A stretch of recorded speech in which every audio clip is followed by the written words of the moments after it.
안녕하세요. 김건우 목사입니다. 이제 6월도 얼마 남지 않았습니다. 세월이 정말 빠르네요. 2019년을 마무리하고 새로운 해를 맞이할 때에는 전혀 알지 못했지만 막상 맞이하고 살아가다 보니 2020년은 개인과 가정, 교회와 국가, 직장과 학교, 삶의 모든 영역들이 새로운 시즌, 새로운 챕터로 들어가는 중요한 전환점이라는 생각이 듭니다. 때문에 우리의 가치관, 삶의 방향과 의미, 신앙, 가정, 재정과 같은 인생의 중요한 기초들을 하나하나 살피고 리셋하는 과정이 필요할 것입니다. 마치 새로운 공간으로 이사 갈 때처럼 쌓아두었던 잡동사니들을 정리정돈할 수 있는 좋은 기회라고 생각합니다. 그 과정에서 중심과 균형을 잡아 주실 수 있는 분은 오직 하나님 한 분이시기에 말씀을 묵상하는 일과 깊고 진지하게 기도하는 일은 그 어느 때보다 더 중요해졌습니다. 매일의 큐티와 성경 필사, 주일 예배, 그리고 이 수요 말씀 묵상이 길잡이가 되고 도움이 되기를 바랍니다. 현장 예배든 온라인 예배든 모든 예배를 놓치지 마시기 바랍니다. 지난주 수요 말씀 묵상의 핵심 구절은 8장 1, 2절 말씀이었습니다. 우상의 제물에 대하여는 우리가 다 지식이 있는 줄을 아나 지식은 교만하게 하며 사랑은 덕을 세우나니 만일 누구든지 무엇을 아는 줄로 생각하면 아직도 마땅히 알 것을 알지 못하는 것이요. 고린도라는 새 속도시 한가운데에서 신앙을 지키며 살아가야 했던 고린도 교회 성도들에게는 많은 질문이 있었고 다양한 견해와 주장들이 존재했는데요. 그중 하나가 우상의 제물을 먹어도 되는가 아닌가라는 이슈였습니다. 바울은 그들에게 덕을 세우는 사랑이라는 기준을 제시합니다.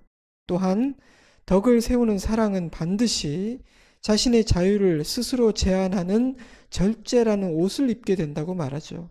그래서 지난 수요일 다음과 같은 두 문장을 마음에 새겼습니다.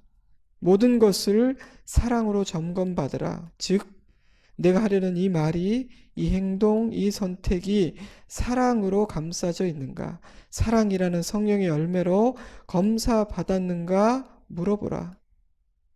모든 것을 절제로 점검받으라. 즉, 내가 하려는 이 말, 이 행동과 선택은 절제, 즉 자기 제한이라는 걸음종이를 통과하였는가? 절제라는 성령의 열매로 검사받았는가? 물어보라. 이 두 질문은 고린도전서가 다루고 있는 모든 문제들에 대한 기준점이 되기도 합니다. 오늘은 12장을 중심으로 묵상해 보려 합니다. 12장 1절, 형제들아 신령한 것에 대하여 나는 너희가 알지 못하기를 원하지 아니하노니. 주제가 바뀌었습니다. 근데 바울이 말하는 이 신령한 것이란 무엇을 의미하는 것일까요? 1절 말씀을 다른 번역들이 어떻게 번역했는지 살펴보겠습니다. 형제 여러분, 나는 여러분이 영적인 선물, 영적인 은사, spiritual gift에 대하여 모르는 것을 원치 않습니다. 바울은 지금 성령에 의해 주어지고 유지되는 영적 은사들에 대해 말하고 있는 것입니다. 이 주제는 12, 13, 14 이렇게 세 장에 걸쳐 다루어지는데, 그러니 사랑장이라는 닉네임을 가진 13장은 성령의 은사라는 문맥 안에서 주어지고 있는 것이죠. 8장에서 덕을 세우는 사랑, 그리고 사랑으로 인한 자기 제한, 즉 절제를, 우상의 제물을 먹느냐 마느냐를 결정하는 중요한 기준점으로 제시한 바울은 9장과 10장에서도 같은 주제를 다루었습니다. 그리고 10장에서 이렇게 결론을 내리죠. 23절, 모든 것이 가하나 모든 것이 유익한 것은 아니요 모든 것이 가하나 모든 것이 덕을 세우는 것은 아니니 누구든지 자기의 유익을 구하지 말고 남의 유익을 구하라. 31절, 그런즉 먹든지 마시든지 무엇을 하든지 다 하나님의 영광을 위하여 하라. 거치는 자가 되지 말고 자신의 유익을 구하지 아니하고 많은 사람의 유익을 구하여 그들로 구원을 받게 하라. 아멘. 바울은 성령의 은사로 인해 일어난 문제들에 대해서도 동일한 기준을 제시합니다. 그래서 이 단락 한가운데 사랑장이 있는 것이죠. 영적 은사로 말미암아 일어난 문제들에 대한 해결책 역시 덕을 세우는 사랑이요 사랑으로 말미암는 절제라는 것입니다. 고린도 교회는 영적인 은사가 참으로 풍성하고 다양했던 교회였던 것 같아요. 방언, 예언, 병고침, 능력, 영분별, 이 모든 은사들은 고린도 교회 안에서 볼 수 있었던 은사들이었음이 분명합니다. 좋은 일일까요? 나쁜 일일까요? 당연히 좋은 일, 감사한 일입니다. 영적 은사는 하나님께서 허락하시는 은혜의 선물이니까요. 하지만 고린도 교회에서는 문제가 되었습니다. 어떤 문제가 발생했나요? 첫 번째 문제는 무질서함이었습니다. 14장 말씀의 일부를 발췌하여 읽어드리죠. 26절 그런즉 형제들아 어찌할까? 모든 것을 덕을 세우기 위하여 하라. 만일 누가 방언으로 말하거든 두 사람이나 많아야 세 사람이 차례를 따라하고 한 사람이 통역할 것이요. 만일 통역하는 자가 없으면 교회에서는 잠잠하고 자기와 하나님께 말할 것이요. 예언하는 자는 둘이나 셋이나 먼저 말하고 다른 이들은 분별할 것이요. 만일 곁에 앉아있는 다른 이에게 계시가 있으면 먼저 하던 자는 잠잠할지니라. 33절 하나님은 무질서의 하나님이 아니시오 오직 화평의 하나님이시니라. 39절 그런즉 내 형제들아 예언하기를 사모하며 방언 말하기를 금하지 말라. 그러나 모든 것을 품위 있게 하고 질서 있게 하라. 당시 고린도 교회 상황이 짐작이 되지 않습니까? 그들은 무질서했던 것 같아요. 바울의 권면은 모든 것을 품위 있게 하고 질서 있게 하라는 문장으로 마무리됩니다. 왜냐하면 하나님은 질서의 하나님, 화평의 하나님이시기 때문입니다. 개역개정 성경은 화평이라고 번역했지만 평화, 평강이라고 번역해도 됩니다. 모든 영어 성경들은 peace라는 단어로 번역했죠. 질서와 화평이 함께 언급되는 이유는 무질서는 화평을 깨고 질서는 화평을 이루기 때문입니다. 마치 한 쌍과도 같죠. 때문에 삶의 질서가 무너지면 심령의 평안도 깨지는 것입니다. 그러니 평안을 누리지 못할 때에는 내 삶이 잘 정돈되어 있는지 질서가 바로잡혀 있는지 살펴볼 필요가 있습니다. 때문에 하나님의 뜻대로 가정의 질서를 올바르게 세우는 것은 중요한 일입니다. 정돈되지 못한 가정, 질서를 잃어버린 가정은 평안을 잃으니까요. 성경은 하나님이 질서를 좋아하신다는 사실을 다양한 방법으로 말하고 있습니다. 천지 창조는 하나님의 섭리와 계획 안에서 질서 있게 이루어졌습니다. 이스라엘의 12지파가 광야에서 40여 년의 시간을 보낼 때 하나님은 그들이 질서 있게 행동할 것을 요구하셨습니다. 그래서 각 지파가 장막을 치는 위치와 행진의 순서를 정해 주셨죠. 성전이 건축될 때 모든 일은 질서 있게 또한 모든 일꾼들이 하나의 팀으로 완전한 조화를 이루어 화평 가운데 진행되도록 지도하셨습니다. 하나님은 가정의 질서를 세우셨고 이스라엘 나라에 하나님의 법을 주셨습니다. 질서를 위해서였습니다. 물론 성령 하나님의 역사하심은 참으로 자유롭습니다. 그 어떤 것에도 매이지 않으시죠. 그러나 그러한 성령의 자유로우심을 무질서함으로 오해해서는 안 됩니다. 질서와 자유는 상충되거나 반대되는 개념이 아니에요. 오히려 참된 자유함 안에는 거룩하고 품위 있는 질서가 있는 것입니다. 때문에 바울은 골로새 교회를 향해 이런 칭찬을 했어요. 골로새서 2장 5절 이는 내가 육신으로는 떠나 있으나 심령으로는 너희와 함께 있어 너희가 질서 있게 행함과 그리스도를 믿는 너희 믿음이 굳건한 것을 기쁘게 봄이라. 하지만 고린도 교회는 품위와 질서를 잃어버렸기에 화평을 이루지 못했던 것 같습니다.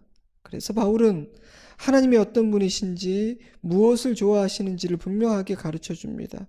혹시 못 알아들을까봐 아주 구체적인 예를 들면서 설명해 주죠.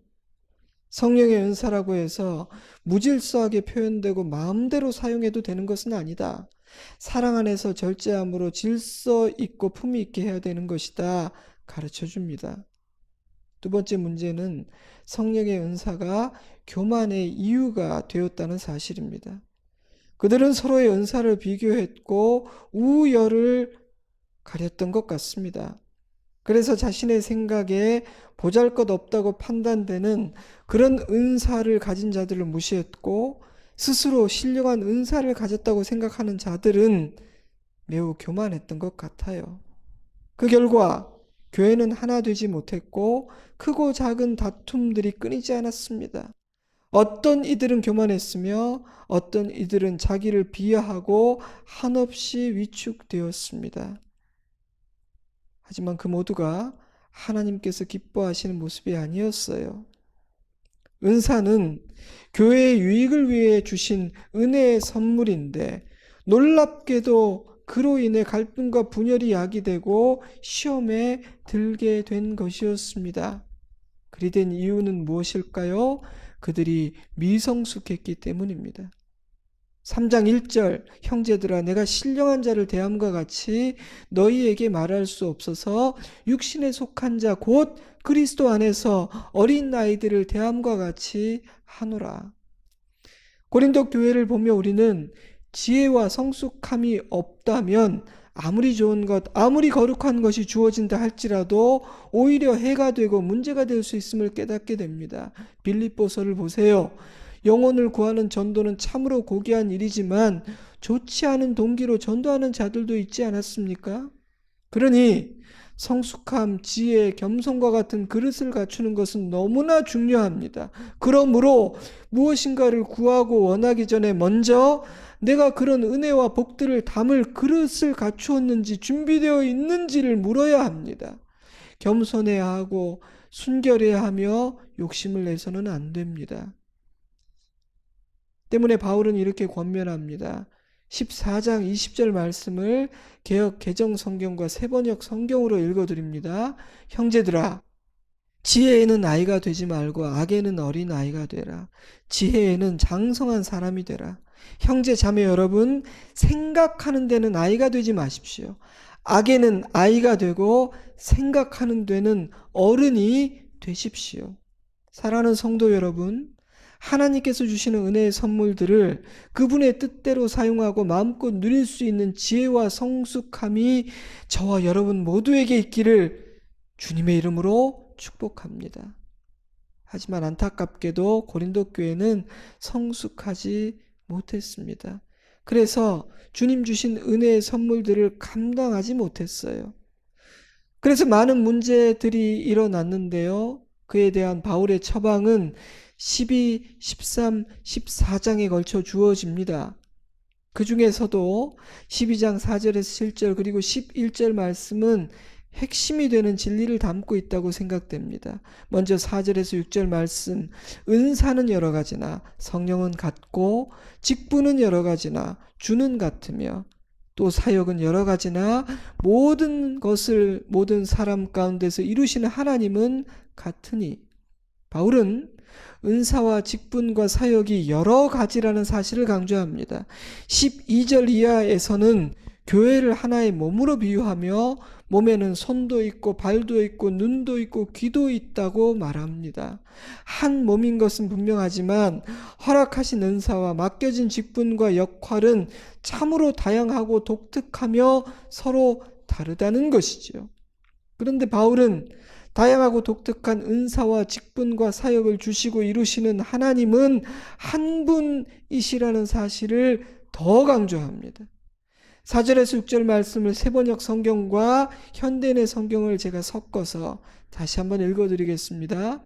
은사는 여러 가지지만 그것을 주시는 분은 같은 성령이십니다. 섬기는 일은 여러 가지지만 섬김을 받으시는 분은 같은 주님이십니다. 해야 할 일은 여러 가지가 있지만 모든 사람 안에서 일하시는 하나님은 한 분이십니다. 우리의 은사와 역할은 다양하고 독특하며 서로 다르지만 그 출처와 그 주인은 동일한 한 분 하나님이시라는 뜻입니다. 각자가 받은 것은 다르지만 그 모두는 한 분으로부터 왔고 우리는 같은 주인을 섬기고 있다는 뜻입니다. 어떤 의미가 있는 걸까요? 나에게 주어진 은사를 사용하고 나에게 맡겨진 역할들을 감당할 때 가장 중요한 것은 나의 뜻, 나의 생각이 아니라 그것을 허락하신 주인 되신 하나님의 뜻, 바로 그분의 의도라는 의미입니다. 그러므로 은사가 다르고 역할이 다르다 할지라도 모두가 한마음 한뜻이 되는 것이 마땅합니다. 왜냐하면 우리 모두는 같은 주인을 섬기니까요. 11절 말씀을 볼까요? 이 모든 일은 같은 한 성령이 행하사 그의 뜻대로 각 사람에게 나누어 주시는 것이니라. 이 말씀은 어떤 의미입니까? 나에게 주어진 은사, 내게 맡겨진 역할, 지금 내가 서 있는 그 자리는 우연히 어쩌다 아무런 이유 없이 주어진 것이 아니라 하나님의 거룩한 뜻에 의해 주어졌다는 뜻입니다. 그러니 나의 은사는 나에게 가장 적절하며 지금 내가 서 있는 내게 허락된 그 자리는 지금 내가 있어야 하는 정확한 자리일 수밖에 없는 것입니다. 왜냐하면 그분의 뜻대로 나누어 주셨으니까요. 그렇다면 비교하는 것이 옳은 일이겠습니까? 우월의식을 가진다거나 반대로 자신의 은사나 역할을 초라하게 여기는 것이 옳은 일이겠습니까? 그것은 그 뜻대로 은사를 나누어 주시고 직분과 사역을 맡기시는 하나님을 모욕하는 일입니다. 왜냐하면 그런 생각은 왜 나에게 이런 은사를 주셨습니까? 나는 이런 일 하고 싶은데 왜 이런 역할을 하라 하십니까? 잘못된 것 아닙니까? 실수하신 겁니다. 나는 내 뜻대로 할 겁니다. 왜냐하면 당신의 뜻보다 내 뜻이 더 지혜롭고 옳으니까요. 라는 주장과 같기 때문입니다. 하지만 여러분, 지혜 그 자체이신 하나님의 판단이 옳을까요? 어리석고 한계 많은 나의 판단이 옳을까요? 그리 어려운 질문은 아니라고 생각합니다. 그런데 고린도 교회는 그런 어리석은 일을 하고 있었던 겁니다. 하지만 우리도 종종 그런 일을 합니다. 바울은 우리에게 허락된 모든 것의 원천이 하나님이시기 때문에 그분이 주인이시고 그분의 뜻과 의도가 가장 중요하다고 밝힙니다. 그렇다면 은사와 직분을 주신 하나님의 뜻은 무엇일까요? 7절은 이렇게 대답합니다. 각 사람에게 성령을 나타내심은 유익하게 하려 하심이라. 14장에서는 이렇게 권면합니다. 12절 그러므로 너희도 영적인 것을 사모하는 자인즉 교회의 덕을 세우기 위하여 그것이 풍성하기를 구하라. 26절 그런즉 형제들아 어찌할까 모든 것을 덕을 세우기 위하여 하라. 교회 전체 유익과 덕을 세우는 것, 바로 그것이 은사와 직분과 사역을 주신 주님의 뜻이라는 것입니다. 그러니 우리는 그러한 하나님의 뜻을 이루기 위해 나에게 허락된 모든 것들을 사용해야 하고 내게 맡기신 모든 역할들을 그 자리를 감사함으로 지키고 감당해야 한다는 것입니다. 그러기 위해 우리는 내 자신과 우리 서로를 향해 어떤 생각과 태도를 가져야 할까요?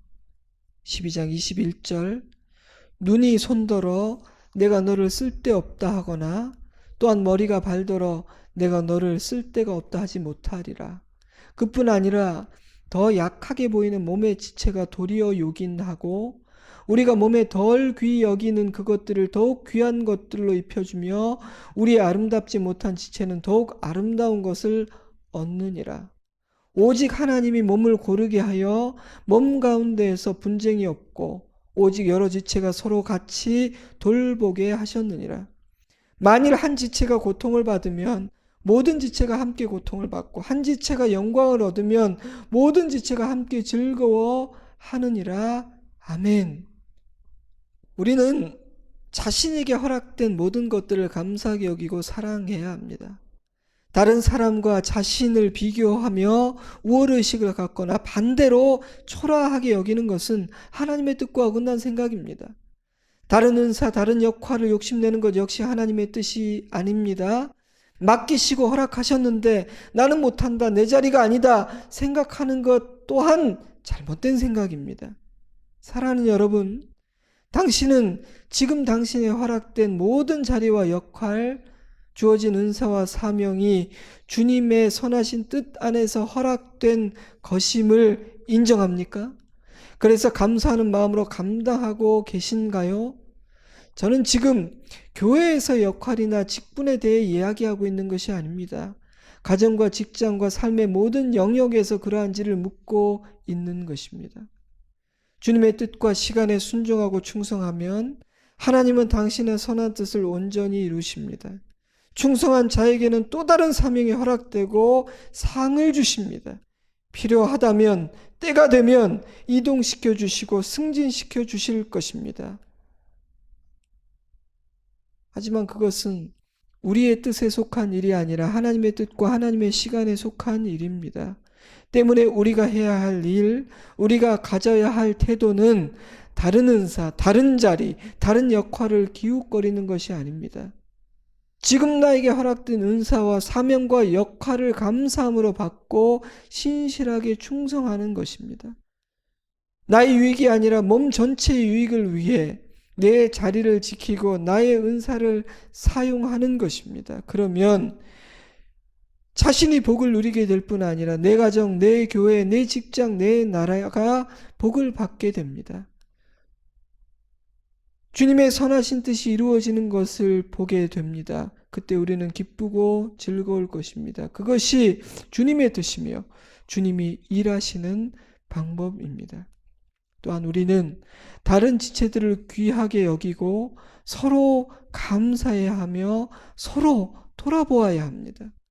한 몸이지만 다양한 지체를 주신 이유는 그 다양함과 다름을 통해 온전함과 풍성함을 이루시기 위함입니다. 그러므로 필요 없는 지체가 없고 귀하지 않은 지체가 없습니다. 감사하지 않아도 되는 지체가 없습니다. 바울은 약해 보이고 덜 귀해 보이는 지체가 더 요긴하다고 말하기도 합니다. 그러니 모든 지체를 귀히 여겨야 하고 서로 돌아보아야 하는 것입니다. 연약한 지체는 더 배려해 주어야 합니다. 우리는 처음부터 끝까지 연약하거나 처음부터 끝까지 강하지 않습니다. 지금은 강하지만 연약한 자리에 떨어질 수 있습니다. 지금은 연약하지만 강한 자리에 있을 수도 있습니다. 그러니 순간순간 서로를 배려하고 누가 연약한 자리에 있는지를 살피는 것은 참 중요한 일일 거예요. 어리석은 우리는 보이지 않는 몸의 어떤 지체가 정상적으로 기능하고 있을 때에는 그 소중함과 가치를 잘 모르는 경우가 많습니다. 문제가 생기고 정상적으로 작동하지 않게 되면 비로소 참 귀한 지체였구나. 근데 내가 소중함을 몰랐구나 깨닫게 됩니다. 십수년 전에 제가 어떤 치료를 받게 되었는데요. 주치의께서 치료의 과정에서 침샘이 다치지 않도록 주의해야 한다고 말씀하셨어요. 그리고 침샘이 망가지면 어떤 불편한 일이 생기는지를 알려주셨습니다. 어리석은 저는 그날에서야 비로소 침샘이 얼마나 소중한지를 알게 되었습니다. 하나님께서 만드신 몸의 지체 중 쓸데없이 달려있는 것이 하나도 없음을 새삼 깨달았습니다. 그러니 우리는 서로를 귀하게 여겨야 합니다. 서로 돌아보아야 합니다. 필요 없는 지체가 없거든요. 다른 지체를 무시하는 교만함은 하나님께서 미워하시는 죄입니다. 다른 지체와 비교하며 주눅들고 위축되는 것 역시 하나님께서 기뻐하지 않으시는 죄입니다. 경쟁과 시기 역시 죄이며 하나됨을 파괴하는 것은 하나님께서 가장 미워하시는 일입니다. 하지만 미성숙하고 지혜가 없었던 고린도 교회는 하나님께서 허락하신 영적 은사들을 주님의 뜻대로 사용하지 않았습니다. 덕을 세우는 사랑과 사랑으로 말미암는 배려와 자기 제한도 없었습니다. 그래서 성령의 은사는 교회의 유익이 아니라 해가 되고 말았습니다. 교만과 무질서로 인해 화평이 깨어졌습니다. 놀라운 일이기는 하지만 얼마든지 일어날 수 있는 일이라는 생각도 듭니다. 그러니 우리 자신을 돌아보아야 하겠습니다. 말씀을 했습니다. 남자를 지으신 하나님은 그가 홀로 거하는 것이 보기 좋지 않아 함께할 여자를 지으셨습니다. 함께하는 것은 은혜요 복이며 선물인 것입니다. 가정과 교회는 선물로 주신 소중한 공동체인 것입니다. 그런데 하나님은 함께하는 우리 한 사람 한 사람을 참 다르게 지으셨습니다. 더 나아가 각자에게 다양하고 독특한 은사와 직분과 사명을 허락하시고 자신의 뜻을 따라 각자에게 다른 자리로 배치하십니다. 그리고 그러한 다름과 다양함을 통해 더 온전해지고 풍성해지도록 만들어 내십니다. 하지만 여전히 죄의 쓴뿌리가 남아있고 미성숙한 우리에게 다름과 다양함은 불편함이 되기도 합니다. 미숙한 우리는 서로의 다름과 다양성을 건강하고 성숙하고 넉넉하게 받아들이지 못합니다. 비교하기도 하고 우열을 가리기도 합니다. 때로 교만해지기도 하고 때로 위축되기도 합니다. 감사하지 못하고 다른 것을 욕심내기도 합니다. 나의 다름을 다른 사람에게도 주장하고 나의 다름으로 다른 사람을 판단하고 정죄하기도 합니다. 그래서 문제가 생깁니다. 다투게 되기도 합니다. 그것이 고린도 교회의 모습이었습니다. 고린도 교회처럼 되지 않기 위해 우리는 나의 은사와 역할과 사명이 주님께로 왔음을 인정해야 합니다. 하나님의 뜻이 계셔서 지금 이 자리로 배치되었음을 믿고 감사함으로 순종하고 기쁨으로 충성해야 합니다. 가족과 교회 지체들과 한 몸이라는 사실을 기억해야 하며 언제나 덕을 세우는 사랑이 목표여야 하고 사랑으로 인한 배려와 절제의 지혜로 옷 입어야 합니다. 무엇보다도 나의 뜻과 의도가 아닌 주님의 뜻을 이해하고 주님의 뜻을 이루고자 소원해야 합니다. 사랑하는 여러분, 오늘 이 말씀이 우리에게 새겨지기를 바랍니다.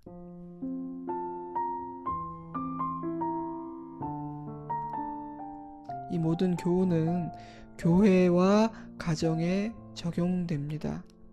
오늘 이 말씀이 나에게 무엇을 말하고 무엇을 요구하고 있는지 귀를 기울여 보십시오. 그리함으로 우리의 마음과 생각, 우리의 삶이 새롭게 출발할 수 있기를 바랍니다. 기도의 시간을 가지실 수 있도록 잠시 반주를 넣어드리겠습니다. 오늘도 소망으로 가득한 하루이기를 주님의 이름으로 축복합니다. 샬롬.